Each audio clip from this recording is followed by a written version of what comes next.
ಮಾನ್ಯ ಶಾಸಕರಾಗಿರ್ತಕ್ಕಂತಹ ಶ್ರೀನಿವಾಸಪ್ಪ ಹಾಗೂ ಚಂದ್ರಯ್ಯರು ಅವರು ಕೂಡ ಈ ವೇದಿಕೆ ಆಗಮಿಸ್ತಾ ಇದ್ದಾರೆ. ಅವ್ರಿಗೂ ಸಹ ಎಲ್ಲರ ಪರವಾಗಿ ಚಪ್ಪಾಳೆ ಮುಖಾಂತರ ಸ್ವಾಗತವನ್ನ ಕೊಡಬೇಕು. ಅಧ್ಯಕ್ಷರು ಶಂಕರಪ್ಪನವರು ಗುಡೇಮರಳಿ ಹ್ಯಾಂಡ್ ಪೋಸ್ಟ್ ಅವರು ಕೂಡ ಬಂದಿದ್ದಾರೆ. ಅವ್ರಿಗೂ ಸಹ ಈ ವೇದಿಕೆಗೆ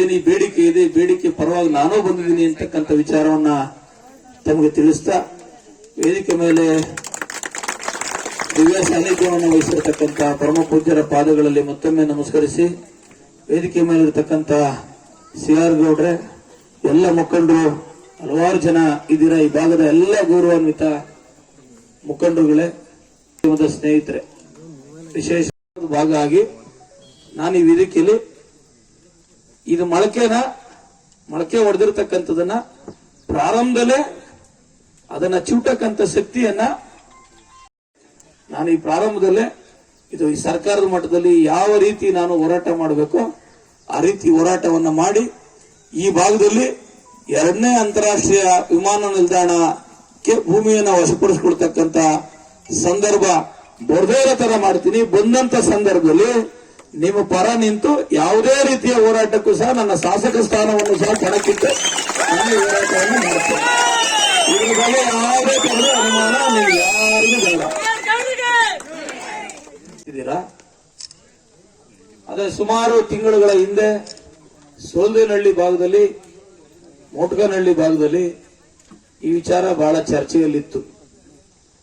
ಅವತ್ತಿನ ದಿನದಲ್ಲೂ ಸಹ ನಾನು ರೈತರ ಪರವಾಗಿ ಸಭೆಯನ್ನ ಮಾಡಿ ನಿಮ್ಮ ಜೊತೆಯಲ್ಲಿ ನಾನು ಇರ್ತೇನೆ. ಅಂತಾರಾಷ್ಟ್ರೀಯ ವಿಮಾನ ನಿಲ್ದಾಣ ಈ ಭಾಗದಲ್ಲಿ ಮಾಡಲಿಕ್ಕೆ ಅವಕಾಶವನ್ನ ಕೊಡೋದಿಲ್ಲ ಅಂತ ರೈತರಿಗೂ ಭರವಸೆ ಕೊಟ್ಟು ಅದನ್ನ ಮಾನ್ಯ ಮಂತ್ರಿಗಳ, ಮುಖ್ಯಮಂತ್ರಿಗಳ ಮತ್ತೆ ಉಪಮುಖ್ಯಮಂತ್ರಿಗಳ ಗಮನಕ್ಕೆ ತಂದು ಸರ್ಕಾರದಲ್ಲಿ ರೈತರ ಫಲವತ್ತಾದ ಭೂಮಿಯನ್ನ ಅಂತಾರಾಷ್ಟ್ರೀಯ ವಿಮಾನ ನಿಲ್ದಾಣಕ್ಕೆ ನಾನು ನಮ್ಮ ಪಕ್ಷದ ಮುಖಂಡರು ರೈತರಿಗೆ ಭರವಸೆಯನ್ನ ಕೊಟ್ಟಿ ಅವತ್ತೇ ನಾನು ಮಾತನ್ನ ಕೊಟ್ಟಿದ್ದೆ.